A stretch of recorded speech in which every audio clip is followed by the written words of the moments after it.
All right, thank you so much. So, everybody, once again, welcome to the Abuja Power BI User Group Monthly Meetup. Thank you so much. We've been doing this from January till now, and today we have a very special guest in our midst. She's an awesome person. She's a serial winner and a Power BI developer. For she need no introduction anyway in the field, but for those of you that do not know her, we have Chidera in our midst this evening, and she'll be speaking on translating client requirements into effective visual solutions. So the thing is, most times when we get gigs or when we get our work and want to translate what is needed from our line managers or from our clients, want to translate them into visual solution that makes sense to them, that gives insight at a glance, we kind of find it difficult to either understand what the client actually need or how to properly do that effectively how to properly visualize that anyway effectively. And that's why Chidera as is on board tonight, or this evening rather, to enlighten us and shed more light and open our eyes to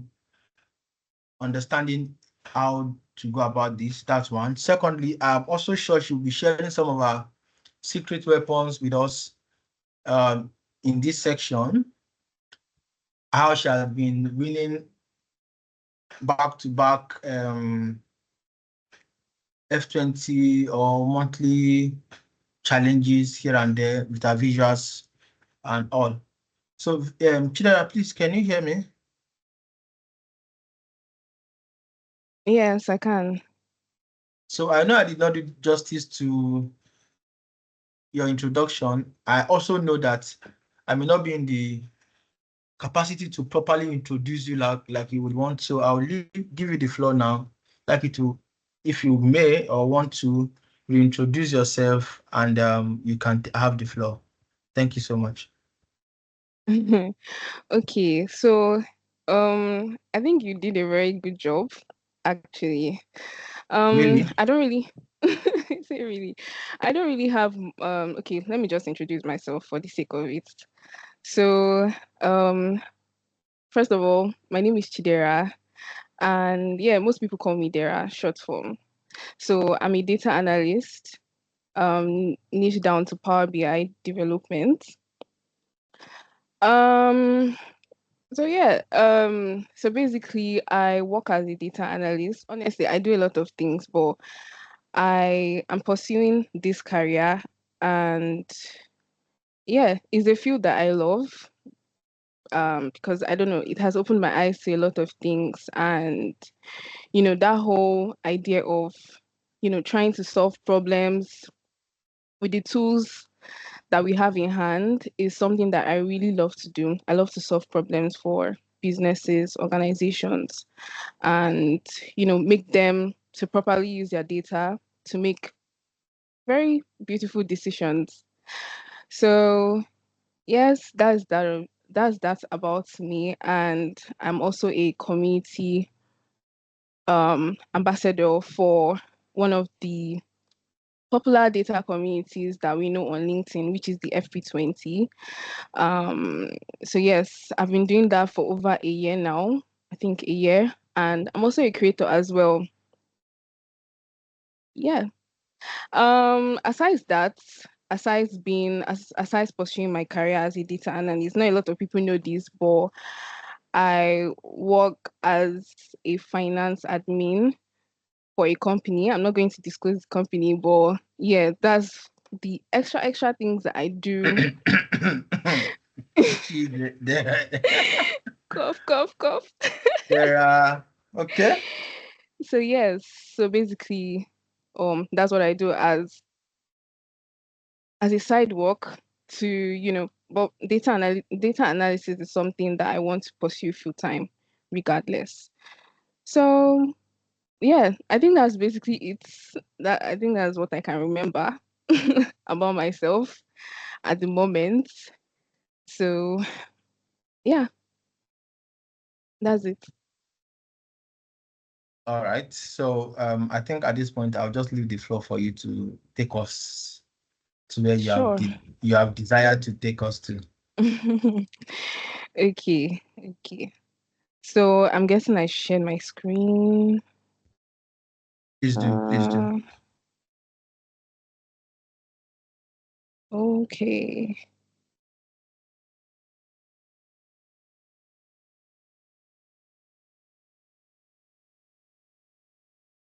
Sorry, I'm going to be using. I cancel this.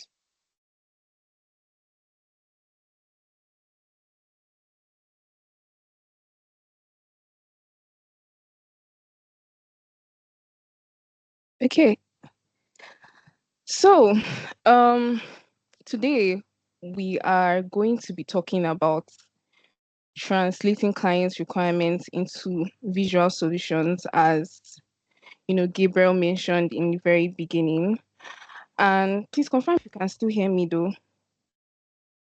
Yes, we can hear you Okay, and as well as see your screen. okay, thank you. So, what this session is going to be about is how to listen to clients' requirements. That's one. And how to translate them into clear data and visuals, and how to build a working example in Power BI. Before I show you how to build a working example in Power BI, would first of all build a mockup with Figma. So yes, sorry guys. So background to the story. So today one I decided to use a different data to illustrate translating clients' requirements. So I decided to use credit risk portfolio for this scenario, because I know that a lot of us are, used to sales data, and I feel like that would have been ideal. But I wanted to try something different that many of us are not used to, and so that you can actually get the concept and apply this to any other industry that you find yourself. So the scenario is that imagine that you are working as a data analyst in a bank's credit risk team. The bank gives out loan to customers. So I am a bank, and I'm giving out loans to customers for education, for housing, for cars, for personal use. And at the same time, I need to make money from these loans, but I also need to protect myself against risks. For example, in a business, let's say you sell products, right? In as much as you want to sell these products to people, you want to gain interest, you don't want to lose, and you want people to buy your product as fast as possible. That is similar to this case. So risk means the chance that customers don't pay back their loans. So the risk manager at the bank wants to track the health of the loan portfolio. That is the total collection of all of these loans. Let's say I lent money to about 5 people. I want to find out the health of all of these loans that I've given out. So your job as the analyst is to translate what the risk manager wants into visuals that actually make sense, that the business can actually understand and make decisions from it. So instead of just having that raw data, you can actually use a tool like Power BI and transform that into important numbers and charts that um, the stakeholder, which is the risk manager, wants to see. Okay. So the next thing I'm going to talk about is common words explained. So I'm basically giving definitions to this so that when you hear me use it throughout this section, you kind of gain an understanding so you don't get confused, right?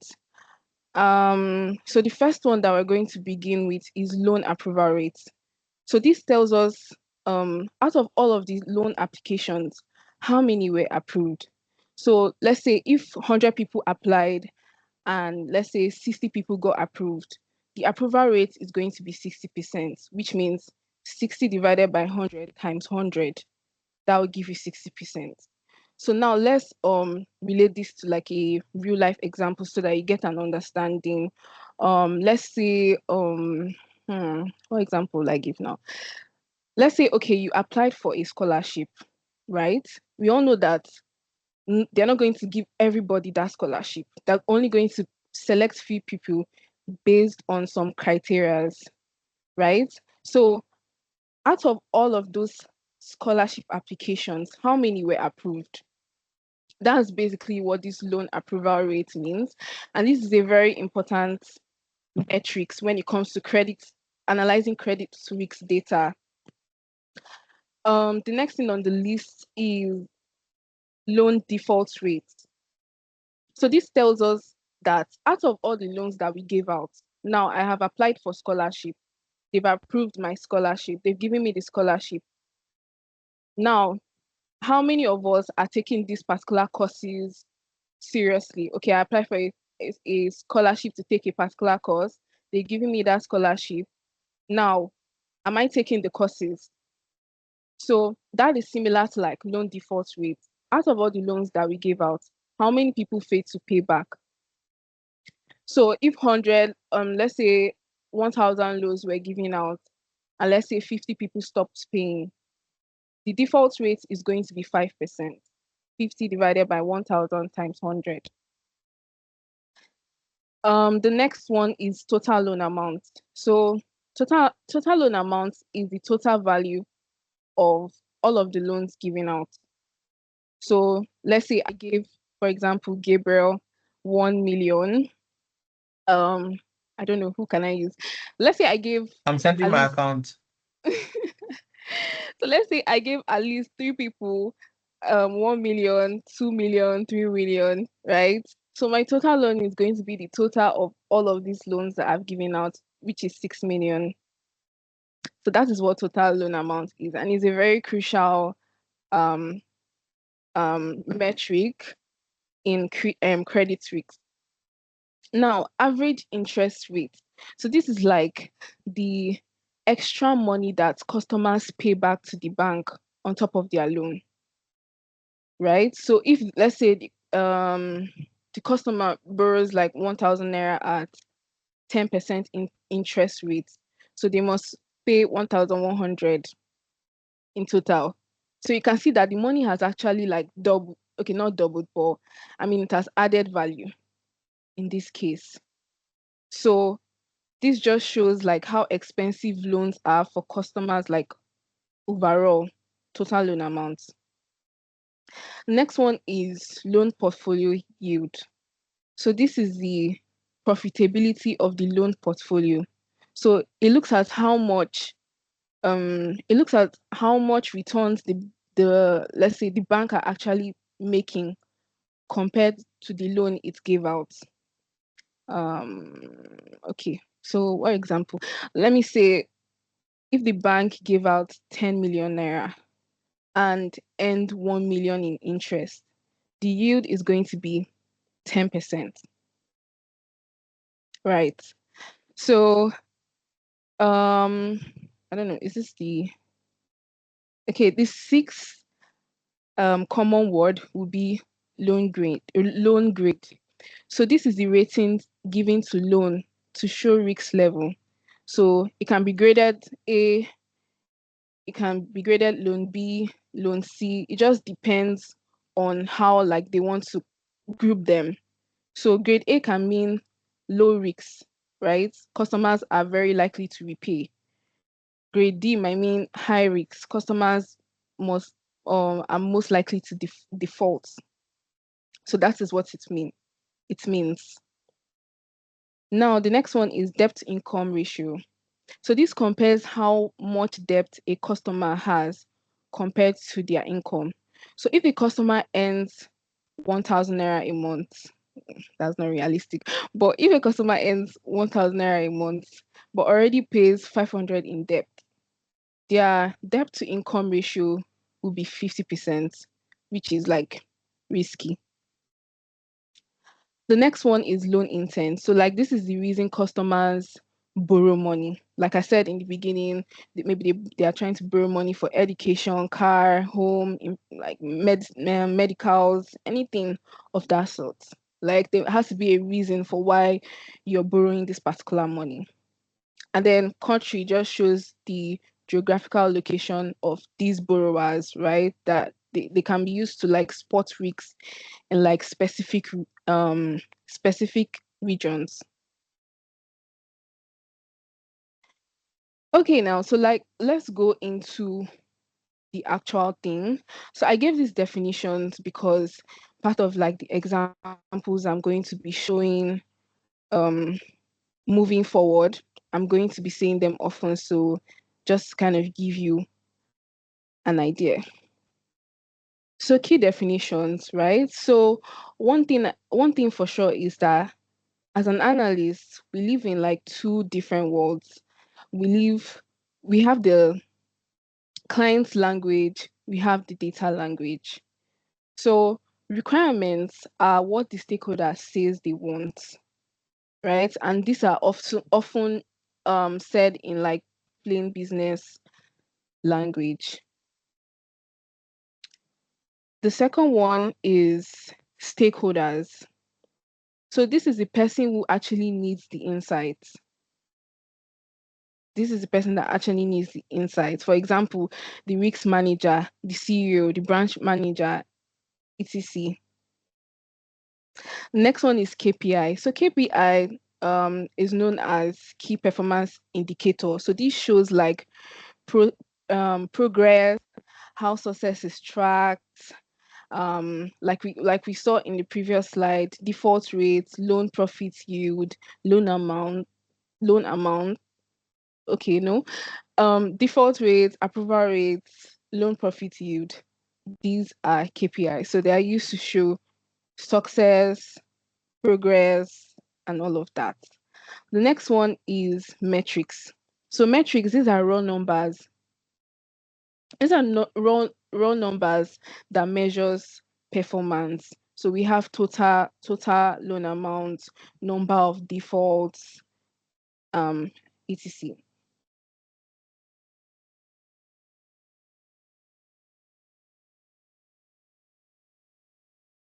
Okay. So the next one that we have is dimensions. So dimensions, these are categories, descriptive categories to like I'm so slice sorry data. for cutting you short. Am I allowed to ask a question before you move further from what you just said? I wanted to know the difference between metrics and KPIs. Oh, Please, can we just pen down our questions? We would have a Q&A section towards the end of this, so we don't cut the flow. Does that make sense? Okay, thanks. All right, thank you so much. okay. Chidera, you can continue. Thank you. Okay, so I was saying dimensions, these are descriptive categories that allows for slicing or grouping of data. So like I said in the previous slide where I talked about loan grade A, B, C, income rates, income band, low risks, those are like categories. And locations, country, city, states can also be considered as dimension because it's like categorical. So measures, these are calculations that aggregate or summarize the data, and is often written in DAX in Power BI. So measures are used inside of visuals to produce insights. So this is an example of how to calculate loan amounts using DAX.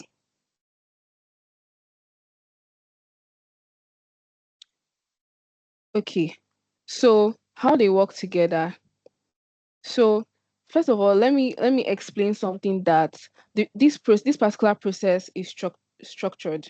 So let's say um a client wants to know which income groups are driving defaults in our loan portfolio. Now, the first thing, now we've already gathered one requirement, right? And this is what the risk manager says that he wants. So you also have to keep in mind that your stakeholder is your risk manager. So whatever that you're presenting has to be something that your stakeholder which is your risk manager, can understand, right?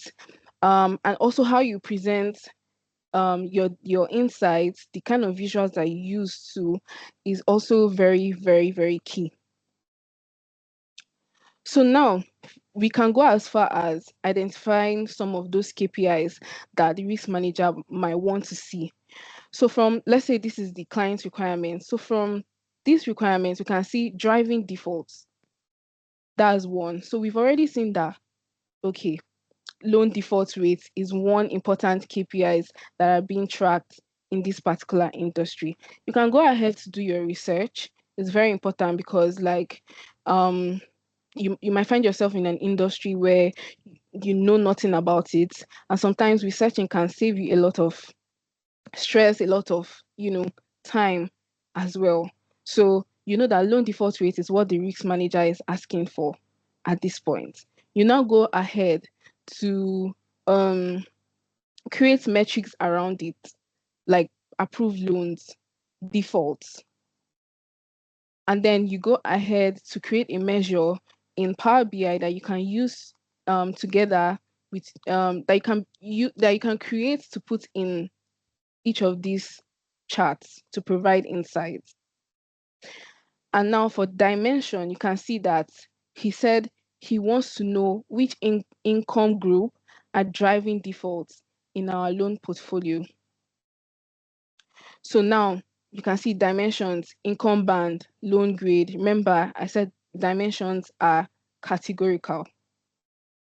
And now we have to look for the suiting visuals for this particular report. And I will talk about these visuals later on in the slides, but you can also you can see that it says bar charts with conditional colors. So we know that bar charts is the most ideal visual to use to show this particular insights.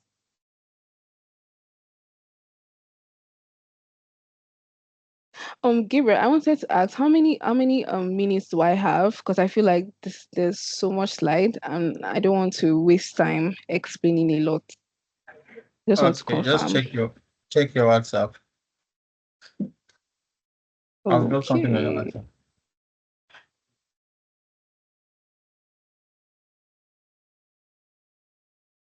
Okay. Okay. So let me just continue. How they work together. So this is a mini example of what we are talking about. Let me reduce this a bit. So you can see how everything comes together. You can see this is KPI, loan default rates. You can see total loan amount. You can also see how it was shown in these bar charts. You can see the income groups. So we grouped this into loan income, low middle, upper middle, affluent, high net worth. It depends, right? It depends on the groupings. You can group this however that you want. You can keep it simple, low income, middle income, high income, or you can decide to break it however that you want. So this is basically what our risk manager wants to see. Imagine that you're not actually building an end-to-end Power BI report. Let's say you guys already have a report and the manager wants to quickly just see things clearly. He might even tell you, oh, I need to see this in PDF or something. And this is how easy that you can present this. Very, very, very simple.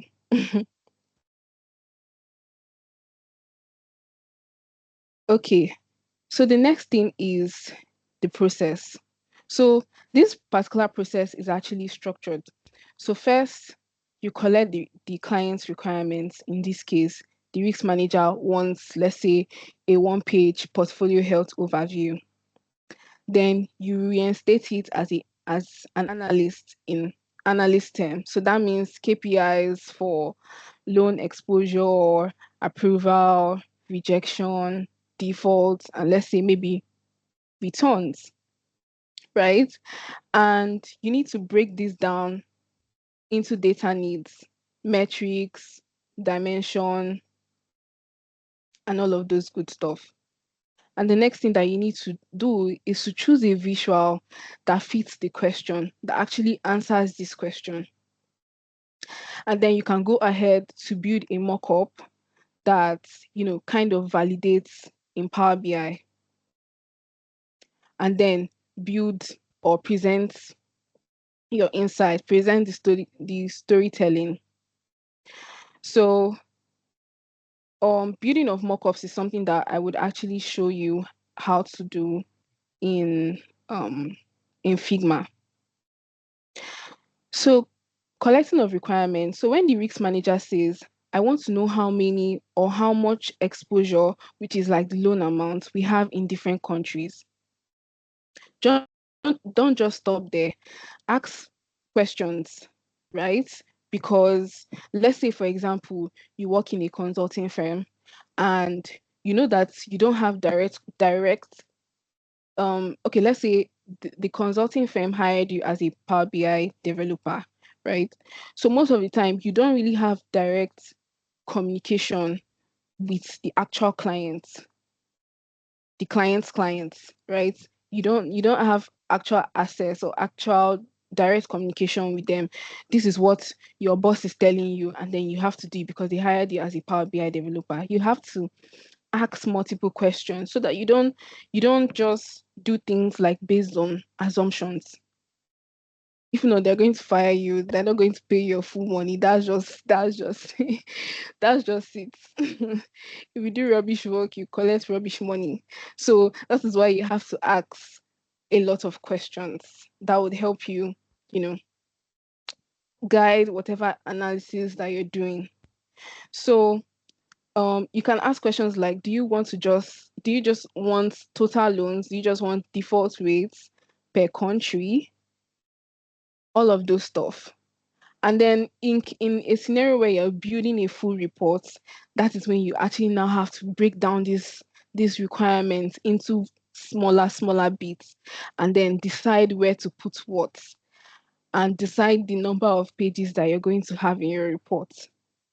So all of these things is like a plan. You have to have that plan before building your report. That is why mock-ups are very, very important, and they kind of like help you um to probably like show, it's more like a bridge between the client's requirement and the solutions to be built.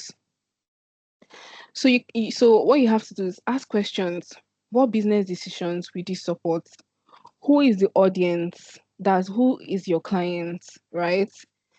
You can see a client that will tell you, oh, whatever Power BI report that you're building has to match their brand. Is very, very important. If you use any other branding color, they'll be like, what are you doing? Like, what is this? So you need to understand who your clients are and what they would love. Do you understand? It's just like, oh, you're trying to apply for a job, or you're reaching out to a founder. You will not just reach out to a founder, you actually have to study the founder. What is this founder about? What do they do? How is their company like? Do you understand? Like, you have to gather all of these requirements so that when you're sending out that email, it makes sense and it's something that the clients will actually be interested in reading. And then another important one is time frame. um you need to ask them.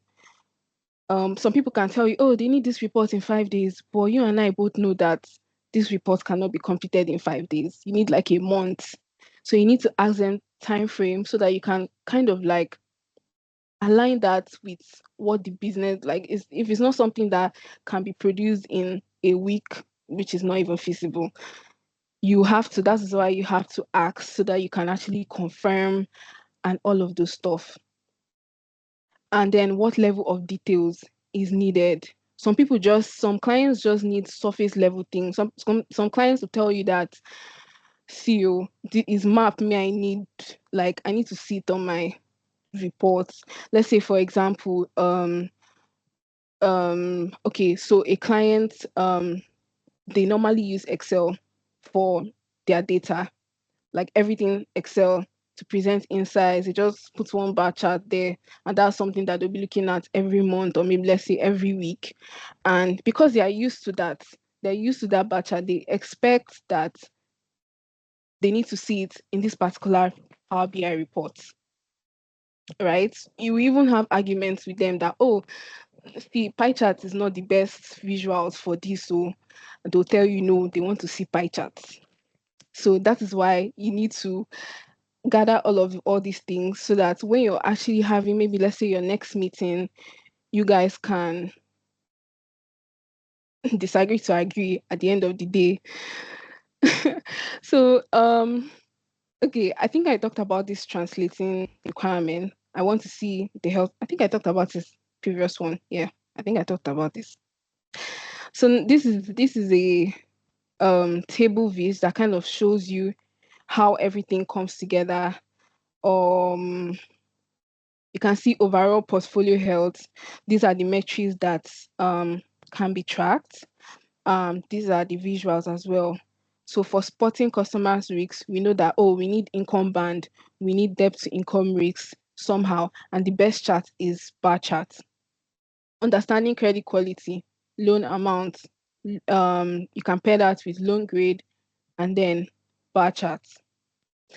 In terms of geographic exposure, we know definitely we want to see country, and then we want to pair country with some of all of these metrics as well. So now the next thing on the list is choosing the right visuals. So visuals aren't like random. So each answers a type of questions. KPI cards can be used for like quick health check, something that they just want to see at a glance. Bar charts, we know bar charts. Bar charts are for comparison, right? Compare categories, like I said, with dimensions, income band, loan grade, country. Now, line charts are used to show changes over time, right? So they're used to show um trends. They're used to show trends over time. For example, default rate trends per month. You want to see maybe your month over month. You want to see how we were performing the previous month, and all of those stuff. Now we have donut charts, we have pie charts. So these are used to show proportions, just a few categories, right? Highest, keep it at 3 categories, because if it's more than five, or let's just say if it's more than four, just use a bar chart. Like, don't even stress it, just use a bar chart. Because by the time you start adding 8 categories inside of bar charts, like, it just defeats the purpose. So you don't want to do that, actually. The next one is tables, matrices. So this shows you a detailed breakdown, right? This shows you a detailed breakdown. You would see the loan amount across all countries, and see the loan amount across all grades as well. Then scatter plot is just used to show relationships, um, interest rates versus default rates, right? We need to see if it's a positive correlation or if it's a negative correlation. If interest rate is affected by the number of people that actually do not pay back their loans, we want to see if there's actually a correlation. So maybe we can actually just like re-strategize, actually. Okay, so let's take an example. So a consulting manager wants a quick way to know if our portfolio is profitable but still under control. So now a statement like this, I want to see the health of my loan portfolio, can mean different things. So that is why, as your job as an analyst, you have to break it down.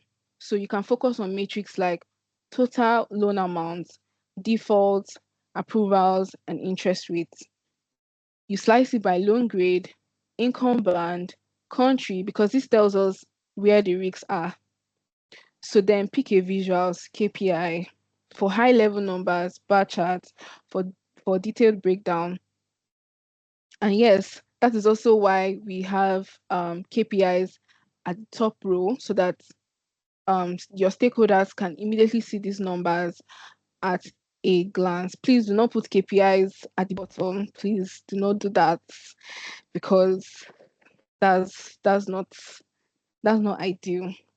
So this is what this whole requirement means, and this is how you can actually show them in Power BI. So this is just a screenshot of what it could look like.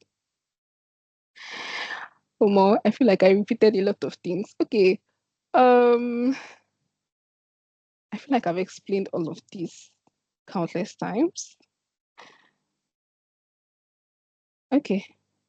I explained this at the beginning, and I have also given an example on this as well. I've also explained this as well. So, okay.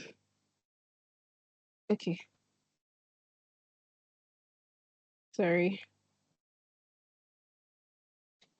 I just want to be sure that I'm not skipping anything.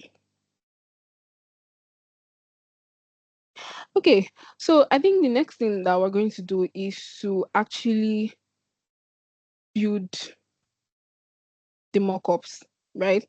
So we've kind of like gathered the requirements. So, okay, so let's say for an example.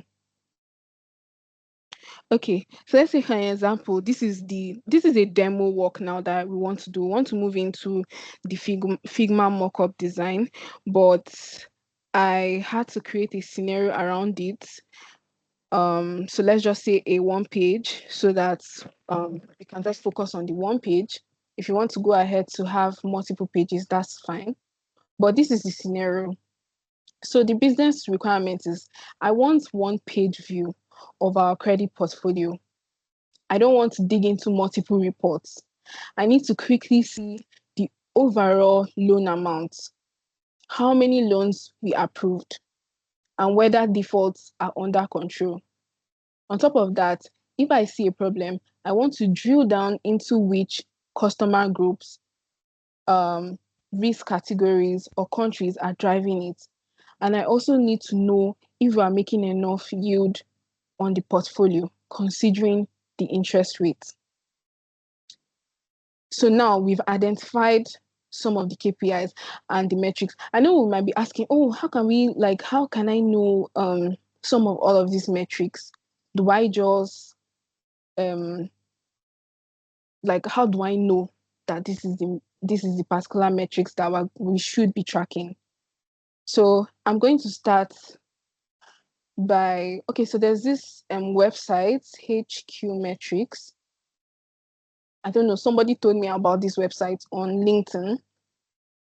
I don't think this is it though. Is this it? I'm going to give me a second. Let me confirm. HQ Metrics. Okay. Sorry. Metrics HQ. Yeah, that's what I was going to say. That is it, Metrics HQ. Okay, yes. So someone actually told me about this website for checking different metrics. The truth of the matter is that you might not exactly find what you're looking for, to be honest, because it's just very brief. And one thing that you can also do too is just say, I need metrics, I need the KPIs for tracking, let's say loans. Not interested. Okay, so now we can see some of them. Let me open this first one. I think I already looked at this. Perfect. So we can see loan approval rates, loan default rates, loan to deposit ratio, cost of fund. Now the thing is, you're going to see about 20 metrics. But now this depends on what your company actually wants and the kind of data that they're gathering. Because sometimes the data that they're gathering, the KPIs are, let's say, are irrelevant. For example, the data that I'm probably going to, okay, I don't know which, for example, should I use cost of funds? Well, I don't know. It just depends on the company and what they are on the kind of data that they're gathering that will determine the KPIs that you're going to be tracking. Or if the companies already have a specific KPI that they want to track, then just go ahead with that. So this is one of the ways. You can also go to ChatGPT, of course. You can also go to ChatGPT, just say, I need same thing. I need KPIs for tracking loans. And you're still getting almost like the same thing. Oh, it's even giving me a breakdown. How nice. You see? So this is one of the ways you can actually just get your head around everything too. That's one of the ways, in case you have that question. So yes, so we've already defined this. So like I said, if this industry is new to you, you have to actually sit down, think about what all of this means so that you don't get confused. You need to get familiar with all of these terms so that you can move forward with your analysis. So now, I decided to present this. I wanted to present this in a way that is easy for the clients to actually view the results. So I made these are the KPIs with metrics. These are the KPIs, and I made this in such a way that instead of me having multiple charts, let's say I have total loan amounts by income band, a separate chart. I have total loan amounts, and I have loan default rates with income band on another separate chart. I decided to make all of these to be a parameter. So this is what I can actually use to slice through these visuals. I can easily just do that once instead of having about 5 charts that are saying the same thing. So that's like the importance of using a parameter. Just makes things easy for you. You would see that when I open my Power BI. So this is how I decided to do it. I wanted to show it at a glance, such a way that my user can actually click this as a KPI while seeing the values. They can also click it as a KPI, and same goes for the rest of these KPIs as well. So that's one. I knew that that's what I needed. And then supporting visuals. I created separate visuals that has the income band, and I decided to show the income band by loan grades, and to kind of give a more depth to the analysis or to the insights. And I also did the same thing for depth to income risk category. I had a donut chart for loan intent, and I also had a map for country. So this is what I choose to show in my one page. So now, one thing I want to talk about is mockups, right? So I think this one, I had a first-hand experience with why creating mockups is very, very important.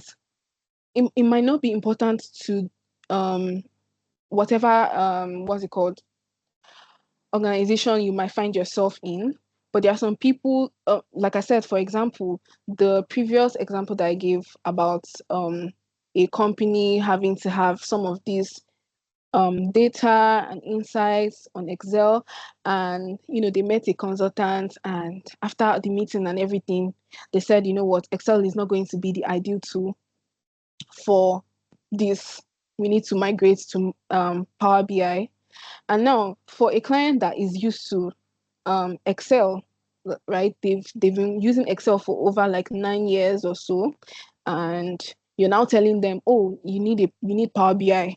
They'll be like, which one is Power BI? Like they don't know how to even use the tool to start with. And you want to convince them that yes, Power BI is actually the tool for these tasks that you want me to carry on. You have to kind of create a mock-up for them so that they can actually trust you. Let's say this is your first client or this is your first time working with them, to enable them know that you understand what they're saying, and you can even present exactly what they have in Excel in a better way in Power BI. You need to actually create a kind of like mock-up for them. So this is a mock-up, and I don't know, I am going to be recreating this quickly. I just hope I'm not too fast. But so I kind of made it easy for you guys. I brought out the color codes so that I can just copy the color codes from here. And okay, before we start even doing the visuals in Figma, I would build it. Let's just do a very, let's just rush the template. I don't have enough time. Let's just rush the template. Okay, guys can still see my screen. Let me expand this a little bit. Sorry. Okay, so this is Figma. So not a lot of you might know how to use Figma. I'm sure you guys are very comfortable with Canva, PowerPoint, but me, I love Figma because it's very easy, and you can do things 10 times better. For example, let's say, okay, you have this black background, and let's say you have over 50 of these templates in this particular tool, and you want to, your clients say, oh, they don't like this black, change the color. You can just go to, there's a way you would actually arrange it or section it, which is not going to be part of this class. There's how you can actually section it so that whenever you just need to change any color, it reflects everywhere. It reflects across the 50 templates. So that is why I like to use Figma. And then it's just, I mean, it's a graphical tool, so it makes life easy, to be honest. So um okay.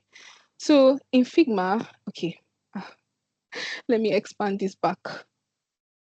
So this is your layers panel. Please, I'm going to be fast. I'm so sorry, but I don't want to spend so much time in this. So this is the layers panel. This is where you find all of the layers, charts, everything. And this side, you can actually choose the frame that you want. Do you want iPhone 16? Do you want 14? Do you want a desktop? All of those stuff you can see here.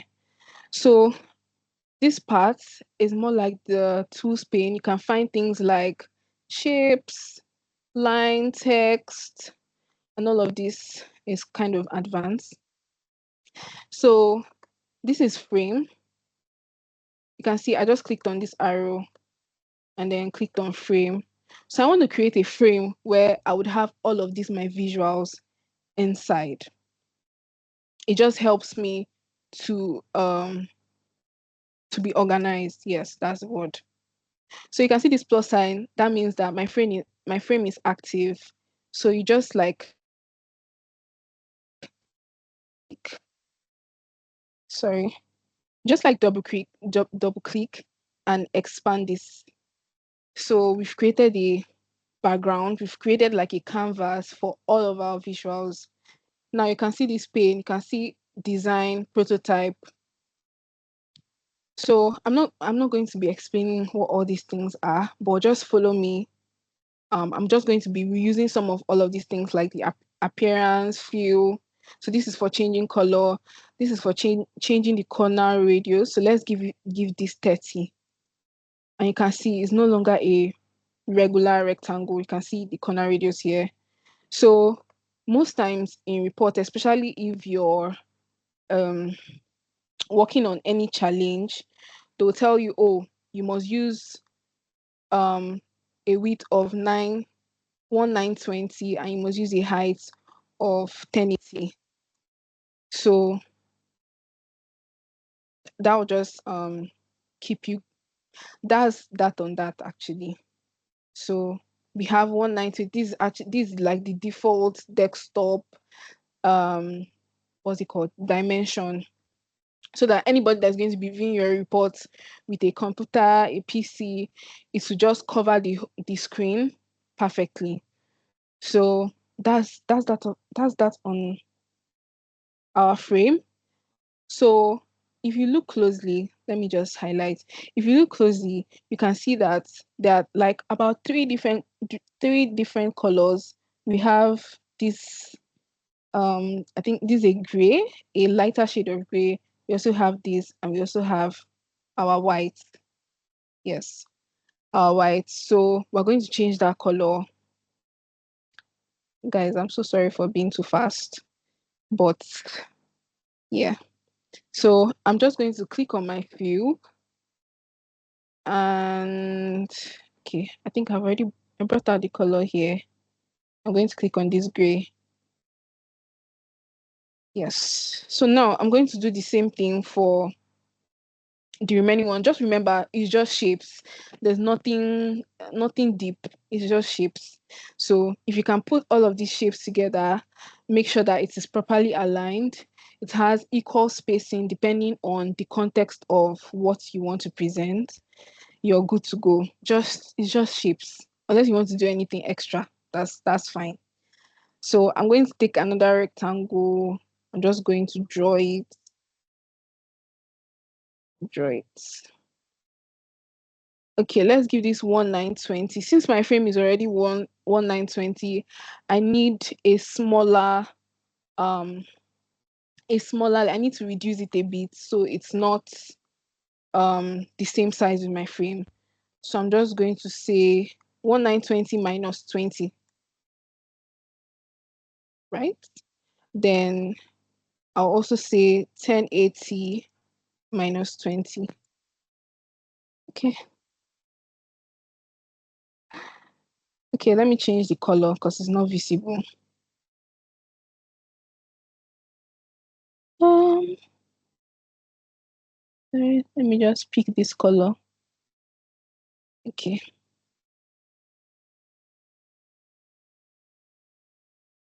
Let me try to align it. Okay, I think I'm going to reduce that a bit. Let's do it again. 1920 minus 40.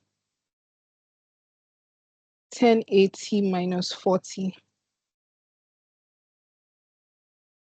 Okay. Yeah, okay. So let's change the corner radius 30. Let's give it 30. Okay.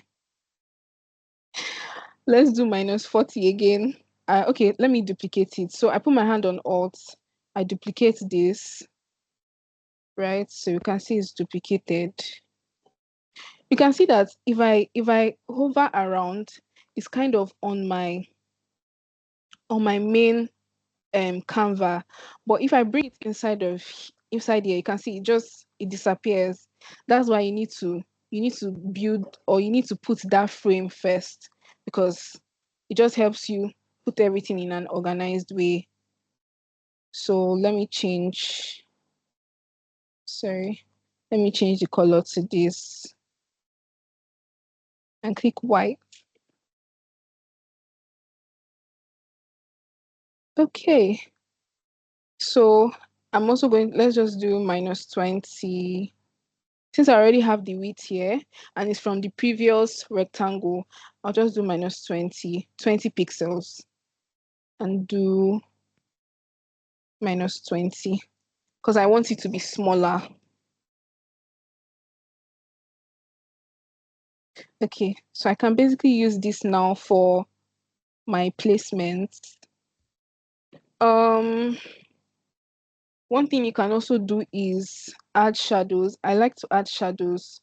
So you come here, click on effects.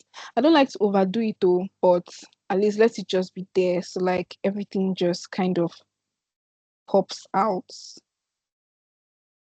Let me see if I'll give this 4. Okay. Make it blur a bit. Let me make it 2. I think 4 is too much. Okay, so we have that. Now we just have something to work with. And okay, the next one is just the black background. So I'm just going to drag another rectangle there. Yes, basically. Give it a corner radius of 30. Change the color to black. Let me go and pick that color. Okay. Make sure that it's the same height with the first rectangle. So yes, this is good. Obviously I did some minor things inside of here, but this still works as a template. I'll drag another rectangle to kind of make our KPIs. Remember that we said, okay, KPIs are meant to be at the top. So this is one. I'll give it a corner radius of 20. I will, oh my God, sorry, 20. I'll give it a fill. I'll give it a black fill. But I would, okay, that's not going to show. Let's just go and grab the color. So yeah. So this is it. This is actually it. So yes, this is actually how to build a template for your reports. And then I can choose to, we know that we need 4 visuals. Yes, from our design from our reports, we need 4 visuals. So how you put this white background, you have to kind of like measure it with what you might have in your Power BI reports to match your wireframe. So you might have like different back and forths just to kind of make sure everything is in place. So yes, I wanted to show you guys this quickly. Okay. Okay, let me pause. I want to believe I want to believe that you guys understood that, because I think I've been talking for like 1 hour now. Yes. Okay. I'm out of breath. Okay, so now for the mock-up, right? So let's assume we've built our design, we've built our template now.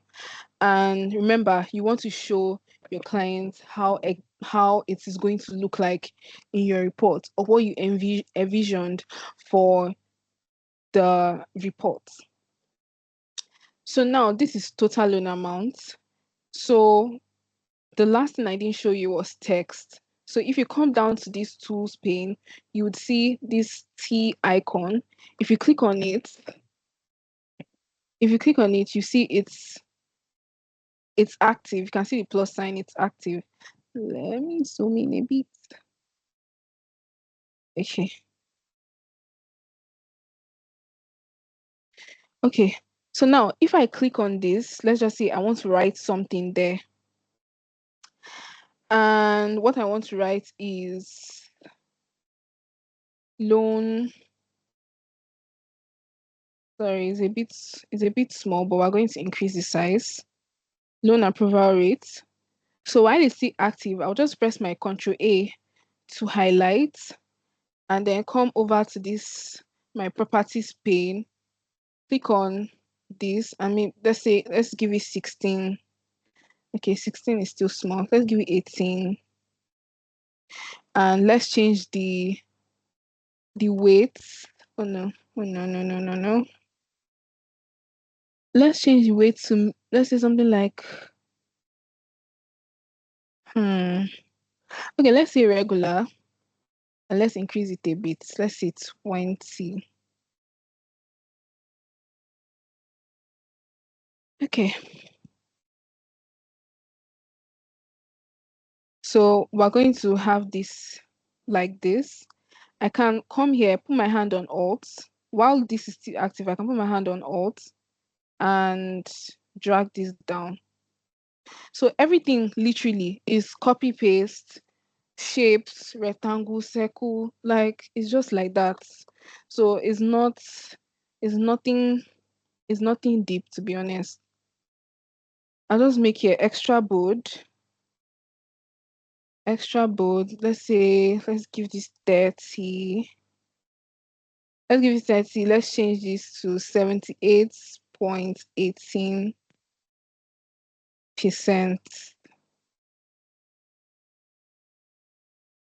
So guys, you get the idea. You get the idea here. Okay. Sorry, let me exit this. It's like my PC is lagging a bit. Okay, so let me show you one or two things, and then I feel like you'll be able to figure it out from here, to be honest. Um, so one thing about Figma is that you can always get reusable templates, reusable icons, reusable charts. Yes, you can actually get all of those stuff. And before I go into creating an example of how you can create a pie chart in Figma, I'm going to show you where you can actually get resources for maps. You don't have to reinvent the wheel. You can always use templates that people have put out there for you to design. So yeah, that's the advantage as well. Um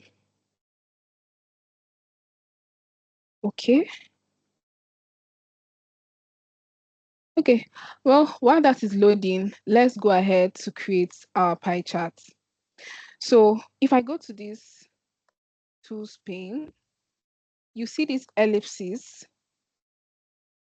and then you click on ellipses. It's active now. I'm going to put my hand on shift, and then I'm going to drag this circle. Sorry, let's do that again. Control Z. Um,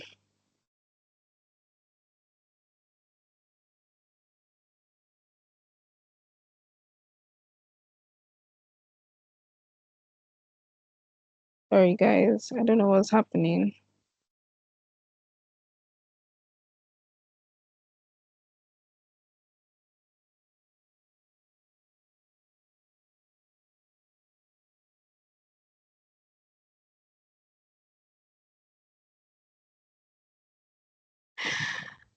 Oh my goodness.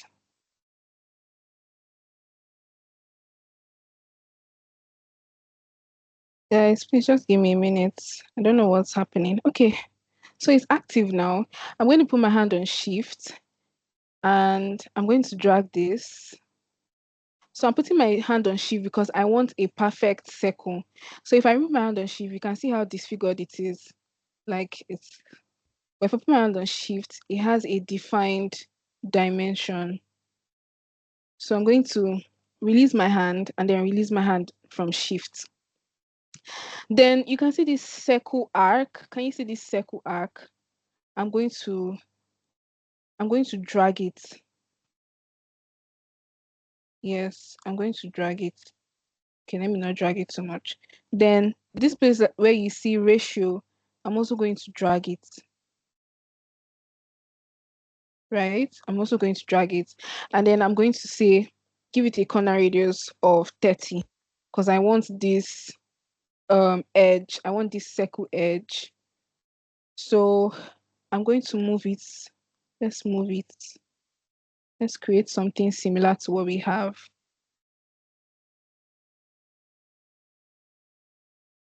So I'm going to move it. Okay.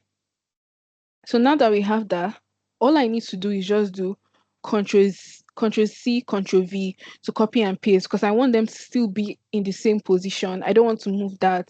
So, but first of all, let me change the color of this. so we can see the difference, right? So I'm going to click on this, make it active, do Ctrl+C, Ctrl+V. Then I'm going to, from my start, I'm going to shift it a bit and change the color. I'll change the color. Right, please. Sorry. Let me move this so you guys can see what I'm talking about. Okay, I'm going to do Ctrl+C, Ctrl+V again, and I'm going to move this. Okay, not too much. Move it, change the color to black. Do Ctrl+C and V again. Move it again. And okay, let me drag it a bit.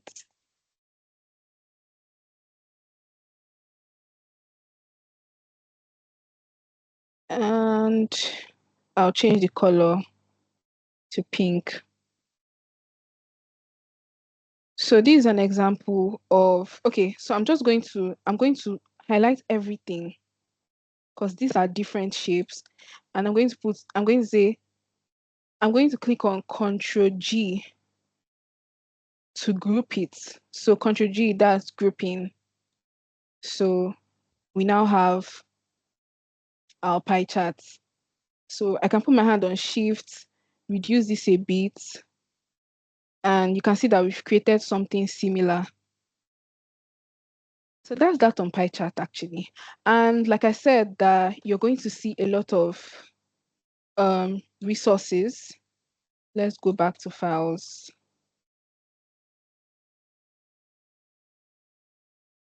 Okay. So now if you look to your left side, you're going to see this resource section. When you click on it, you say browse resources from community. So you're going to see other people's, let's say other people's design, things that you can use. I'm just going to search. Let's search for pie charts. In case you don't know how to create one, you can always come here and see free reusable pie charts that you can use. For example, this. Control A. Let me search for map. Right. So basically, this map that you see here is a combination of two items that I got from the community because I'm trying to do a mock-up. So this is it. This is one. And so I was able to copy and paste. And yeah, this is another one. This this pin here, this location pin, I got it from this particular resource. Then I was able to combine both of them to just create a kind of mock-up for whoever that is going to look at this. And then for the lines, in case you're wondering, you just still come to shapes. You can click on line. Yes, you can click on line and just draw a line. Or if you want something curved, you can just click on your pen tool. Just click and drag. Can bend however you want to bend. That's how to get this curved line in case you need it, right? So I'm going to delete that. And now over to the bar charts. So this is just very, very similar. It's still shapes, right? Shapes, colors. So I can come here, click on my rectangle, drag this down. I don't need to put my hand on shift or anything because I just want a one-time rectangle that I'm going to copy and paste. Change my color to black, right? Give it a let's say for example, the kind of chart we don't want a regular chart. We want a chart that has corners, a bar chart that has corners. You can keep it like this, Or you can just come over to this corner radius again and just give it a very small corner radius. It doesn't need to be a lot. So I can put my hand on Alt, drag this multiple times. You can see this red line. This is kind of like a guide for you to kind of know if you're using this exact spacing. You can see 18, 18. So that's the space between each of these charts. So we kind of know that everything is aligned. If you want to still know if your charts are aligned, you can just come here. As this is active, click on shift, click on shift. If you come over here to your layout, you see a spacing of 18. I can give this 20. I can give this, sorry, I can give this 100. So basically that's what it is. And let's take it back to 18. And you can also come here for your alignment. You want to align this, you want to distribute this. Okay, let me say, for example, I drag this towards here, right? I can just click on these remaining bars and say, okay, I can even come here and click here, tidy up. Oh, no, that's not what I was supposed to do. Okay, let me say align to the top. Okay, align to the top. Okay, then I'll now say align vertically. Yes, then you can see the spacing is mixed because it has different spacing. So I'll just come here and say 18. So it takes it back to a perfect alignment. So let's continue. Let's just duplicate this. Put my hand on. Oh, no. Sorry. Is make sure this is active first. Put your hand on Alt, drag it. Okay. Put my hand on Alt again. Okay.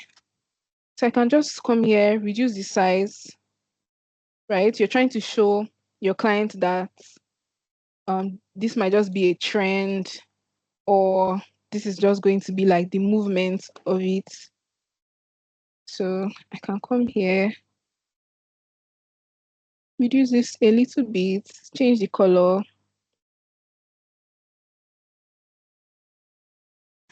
So yes, this is just basically what you can do in Figma. Right. If I had enough time, I think I would have spent more time trying to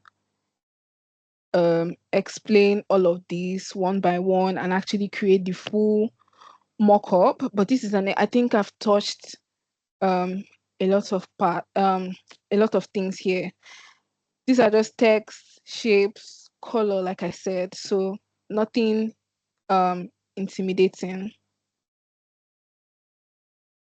Yeah. So basically this is it. And I think I would move to showing you guys an example in Power BI. So let me just open up my Power BI. I think that will take a couple of minutes. So, sorry. Let's wait for that. While we're waiting for that to come up, I think if anybody has any questions, I think I would. Okay, that makes sense. So let me just read. Dara, can you hear me, please? Yes. Thank you so much. Thank you so much. Right. So Okay. I will also read a question. I think there's a question in the chat, if I'm not mistaken. The difference between, okay, someone wants to know the difference between metrics and KPI. And I think as regarding the second question, which was how to know which chart is appropriate, I think you've answered that, but you may also want to touch on it, if that makes sense. That's one question on the chart that I just want to read out. The difference between KPI and metrics, because people typically will just use them interchangeably. Yeah, so KPI, full meaning of KPI is key performance indicator. So a KPI is actually a metrics. Yes, that is how I'll put it. A KPI is actually a metrics, but it has kind of like a different purpose. So it a KPI is a metrics that is like linked to a business goal or objective. For example, when I talked about default rates. So this is kind of like tracking a progress, right? Default rates, it can either increase or decrease. So yes, and that is why it is called the key, because it measures like the most important outcomes. It just shows whether a an organization is defaulting or if it's succeeding or not. So let's use sales example. We can have increase in revenue. So a KPI could be um, monthly sales revenue. We can also have maybe, let's say, customer satisfaction scores. Um, this is a KPI that is kind of used to track if our customers are satisfied or not. So a KPI is actually a metrics, but it just tracks progress. It just tracks progress over time. A metrics, on the other hand, is like it's like a measurable value. It tracks activities, tracks performance. For example, loan amounts. So most of the time, a metrics is not always tied to like the business goal. That's like the difference actually. I don't know if that is clear. So KPIs are metrics, but not all metrics are KPI. So I hope I did not confuse you further. Thank you so much. That's okay. Thanks. Okay.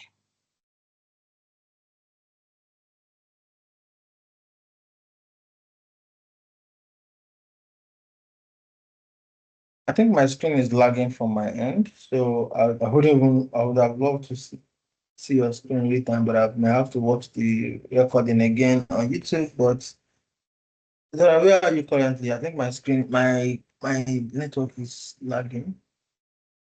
Where am I? I think I finished. I just explained the No, no, difference no. between. What screen are you displaying now? Oh, I'm still I on can my hear you. Figma screen. I'm kind of Okay, then waiting I'm for not. my. Sorry?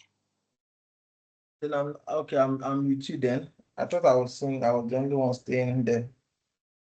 Oh no. I'm trying to open my. I don't know why this is taking a lot of time. Okay, I Okay, I think I'll think just. there's a hand up. While we are waiting for that, that would be Teresa. Okay, Teresa Oguntimehin. Okay, sorry for Teresa. Please, you have a question. Yes, please. Thank you so much for the lecture.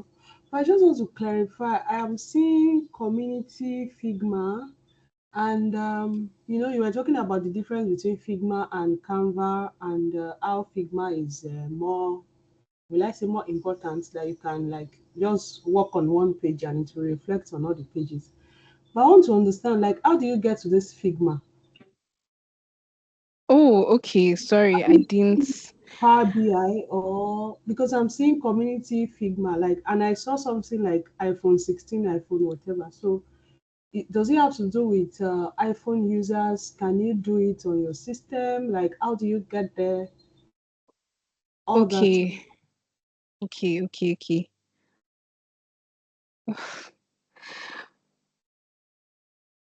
Oh my God. Guys, please give me a second because I don't know. Anytime I open, it's always war. I don't know why this is showing hand now. Bele. Oh. Thank you. Oh my God. Okay, so you said how do you get to it? All you have to do is just click on figma.com.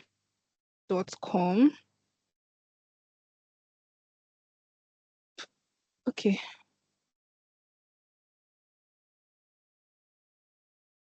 Okay, so if you open figma.com, you can be able to log in with your Gmail, whatever account, log in, and you can be able to okay, let me just wait for this to open. So basically, this is a tool that is used by UI UX designers depending. So that is why it is more on graphics, right? It helps them to create that mobile app screen, all of those good stuff, right? So me as a Power BI developer, if I want to create mockups or I want to create templates, I find this tool like one of the most useful tool in terms of if you're doing a large scale project and you have like so many report templates, maybe you're building more than 20 pages for your reports. Figma is just like one of the ideal tools. It's just faster, and then you can do a lot of copy and pasting. I can copy the same templates and paste them and then edit them however that I want to. So that is one. And you also said something about community. Yes, I told you that Figma has a community, right? Sometimes they show paid stuff. Okay, let me click on resources. So you can see a lot of resources, and these are used by designers for whatever thing that they are creating. Free resources actually. So a part of Figma is actually paid, but in this case, we are just making use of the free version. This also has a desktop version, but I prefer to use the web because it's easy to use. So these are different resources. Yeah, different resources that you can actually use. Like I searched for map. Let me search for map again. Like I searched for map visual. I'll see it here on my community. Do you get? And people also sell templates, designs on this platform as well, because not all of these resources are free, right? So basically, I hope that answers your question. I don't know, what was the last thing again you asked? Okay, I think I remember.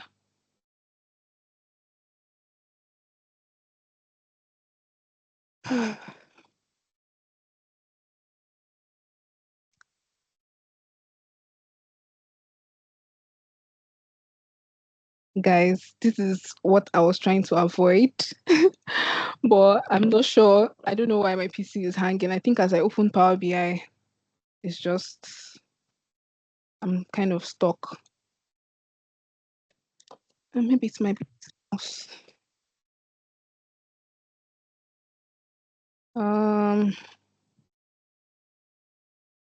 Okay.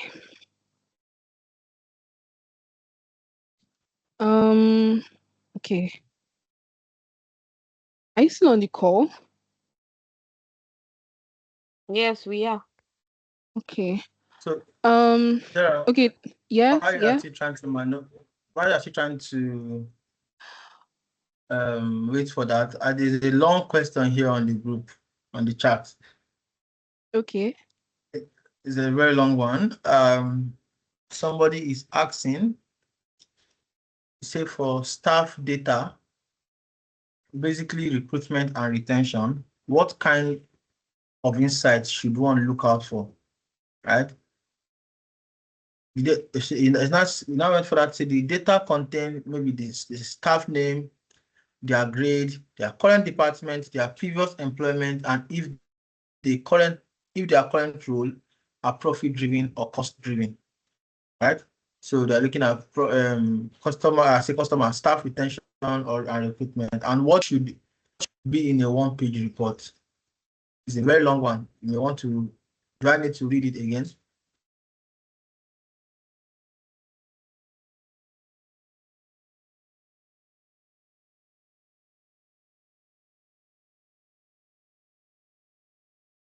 Hello, Dara.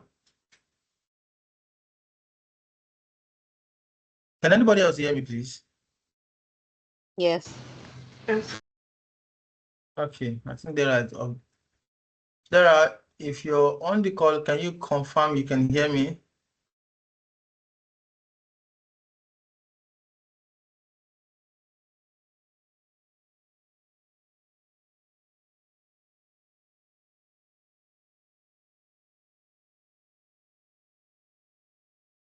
I think she's off the call at this moment. Just give her a few seconds to do that. And anyways, yes, Mr. Femi Oshunbi. Yes, good evening. So I don't know if this has been mentioned earlier because I joined quite late, but just to find out, so is there like a direct plugin from Figma into Power BI such that maybe if you've designed your templates on Figma, you can bring it into Power BI to now integrate it with your visualization? So I know that I do not use Figma as much, right? I barely even use it. I never use it. So, but I know that you can import a template into Power BI, right? So you can design your template maybe without the charts, or the reason why she's showing us the mock-up is to be able to present something to your client to see this is what. Yes, okay, I'm back. Thank you. Yes, we can hear you. I cannot hear you again, yo.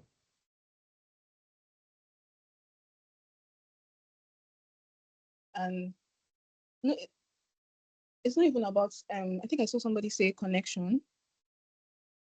I'll just go ahead and answer. So, I didn't exactly get the question. So there are two questions.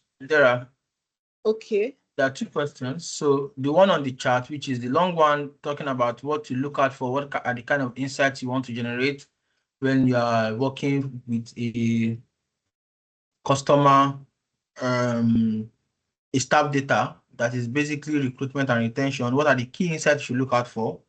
And the information or the data contained in that data set would include the staff name, their grades, their current department, their former or previous employment, and if their current role is either profit driven or cost driven.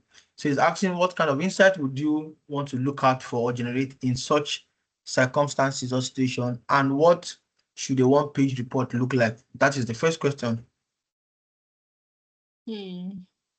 Honestly, I'm still trying to process what he means. Staffing and recruiting. Okay. I'm here now. Okay. Can I explain that? Yeah, let me ask the question since I'm the one that put it. Thank you, Gabriel. Thank you so much. Chidera, good evening. So the question basically is that, let's say you have data, let's say from quote unquote a recruitment company or a company, and then they are trying to analyze their HR team is basically HR analytics. They are trying to analyze what they've done recruitments, and they are trying to analyze what their current crop of staff look like. And in that, the data set contains like the normal information about the staff, their names and all of that. Then their current roles in the company, whether it is entry or entry level or whatever, just like that. So you get to like senior management. Then you also have two columns which shows this particular department they are in is profit driven. That is, this particular department brings money into the company, while this other department is the one that imports. Income generating company. Okay. Yeah, Continue, please. While some other departments are cost incurring or expense incurring departments for in that light. And then they're also looking at, okay, from our recruitments as well, some were experienced hires, some were not experienced hires, and we poached some staff from other companies within that industry. So what would like the analytics, and then they're trying to like look at what KPIs would be in a one-page report, because this is a requirement, what KPIs would be in that one-page report, and what key insights that can be actionable, can be gotten from that kind of data. Okay. I wish I. Oh my God.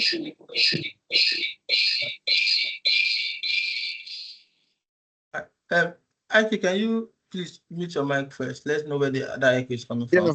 I've muted. Dara, are you back? Nigeria and our network problem. Can you hear me? Yes. Now, yes. Okay, so I wish I actually am able to see the data to kind of like give you a proper thing that you might present in a one page. That was a very long requirement. You said total staff, you said something about generating the most profit, something like that. I think first of all, you probably need to have like you need to actually see the number of staffs, right? That's one. The number of staffs, you also mentioned something about departments. These are the things I picked up from what you were saying. I don't think I can remember everything, but you also mentioned something about departments. So obviously they would want to see how each departments are performing, right? Which of the departments is actually bringing lesser profits than other departments. So maybe there's going to be like a comparison. That's one. Staff. One of that. I think you might also want to look at, let's say, their tenure. How long has each of these staffs actually stayed in this particular company to kind of like even know if maybe that is probably the reason why, or the reason they're having higher profits. We want to kind of see if there's even a relationship between that, right? The tenure and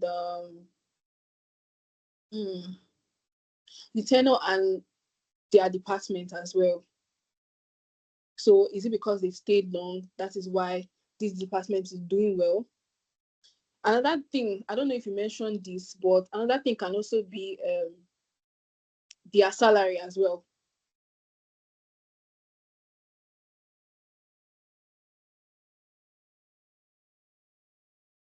It is. Are you still speaking? Hello. I think she's. Oh God. Okay. So can you guys hear me, please? Yeah, I can hear you. Yes. Sorry. Okay, so that's one. You want to know if it's because they are being underpaid. That is why they're not performing well in that particular department. I don't know if you ever mentioned something like that too, but this is just coming from the top of my head.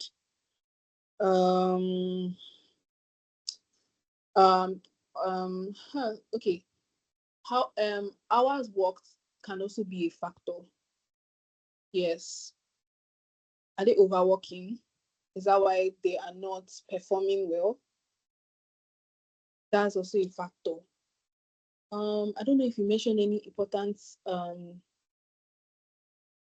information, but these are things that I feel like there at the top of my head. So basically, if you can make like a comparison, something that kind of shows why such is happening, then that would be very ideal for a one page. Because I feel like they want to look at like you said, performance, right? Am I wrong? Yeah. Yes, performances.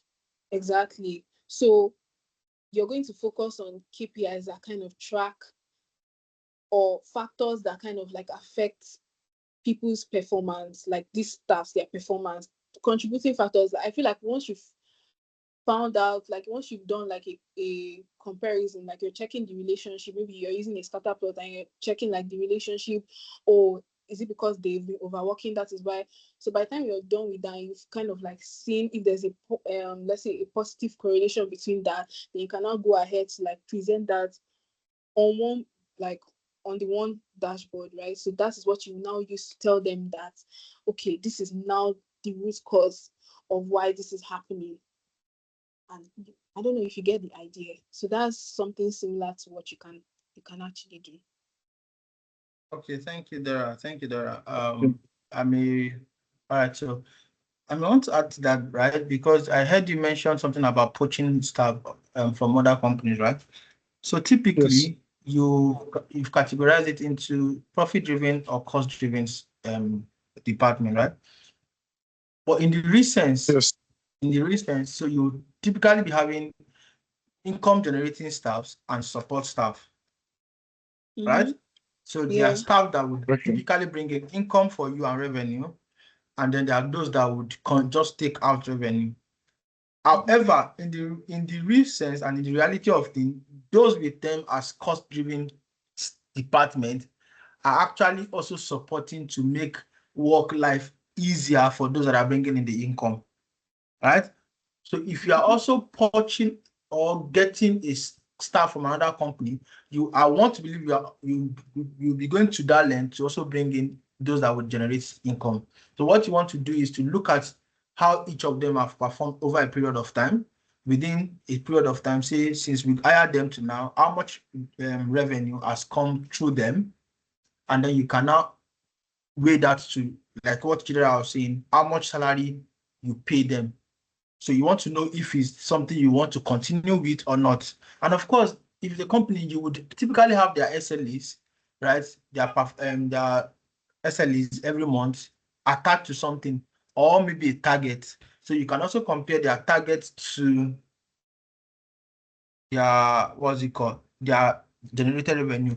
So because of our time, IK, we can have this conversation over a call later, some other time. Does that make sense? So would No problem. all on the group, and then would then have a way around it. I'm trying to look at time so we don't take much of our time. Chidera said enough Okay, about no problem. it. Thank So you. the second question, Chidera, okay, thank you. The second question is that having designed everything you would be designing in Figma, how do you then take it to Power BI? Is there a way you can link it, or you just import the template? How do you do that? Or you go to Power BI and start designing afresh again? No. That's the second question. Okay, okay. Yes, I can hear you. So you remember the pane where there was like a fill section, where I got my corner radius and everything. So after you're done with all of that, I'm not talking about the mock-up, I'm talking about the template now, where like there are no visuals, just the shapes and everything. So once you click on the frame, remember that we created a frame earlier. So once you click on that frame, you will go to that exact panel. When you scroll to the very last, you're going to see exports. So you can export to JPEG, PNG, I think SVG, yes, and then export it. So when you export that, it's probably going to be saved in your downloads. And then in Power BI, when you're playing Canva, you can just you can go to your, I think, format pane. Go to format where you see your background and setting. You go there and then you import that particular image, And we also have to make sure that the width and the height are of the same dimension with what you used for Figma. So if you have 920 width, 1080 height, it has to be like the same. So yeah, that's basically how to do that. All right, thank you so much. Thank you. Who's posting something on the group? Is that Seed? Okay. So thank you, Jara. Fortunately, I wouldn't want to use the word unfortunately. Fortunately, we are not able to explore all of this in Power BI. But another good news is that we can also explore them in Power BI, right? So guys, I think that will be the end of this section for today. However, we will be bringing Dara back in the month of October, and hopefully we are going to be able to do everything from start to finish. Okay, so as a way of announcement, we will typically have a monthly meetup in every month, last Saturday of every month. But for the month of October, we will be taking it a notch higher. So what we'll be having is that we'll be having every weekend in the month of October, we'll be having a boot camp, and it's going to be a project-based boot camp, right? So each of our speakers would come and do a project from start to finish within the weekend, each weekend of October. By tomorrow or next, you will start seeing the flyers, and our first section is going to be on Saturday, 4th. If my date is correct, I think that will be 4th.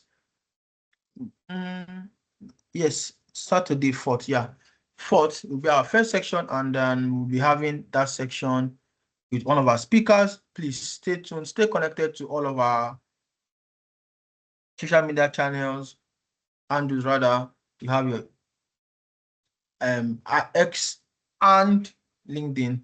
Now, for the recording of this section, we'll try as much as possible to upload them on WhatsApp, on YouTube, so everybody can access. So we have a YouTube page, and then we'll try to upload everything there, so you can go there and watch this particular section, and of course the previous sections we've had with our amazing speakers so far. Once again, Dara, thank you so much. Yes, we have a WhatsApp group for the community, and we have a YouTube name. I'm just going to try to post it on the Seed. Please help me out here. Can you just post the YouTube link on the chat? Yes, we have a WhatsApp group, right, where we have our community members there, and typically we do this over and over and over again. So thank you so much. Thank you. And if you need the link for that WhatsApp group,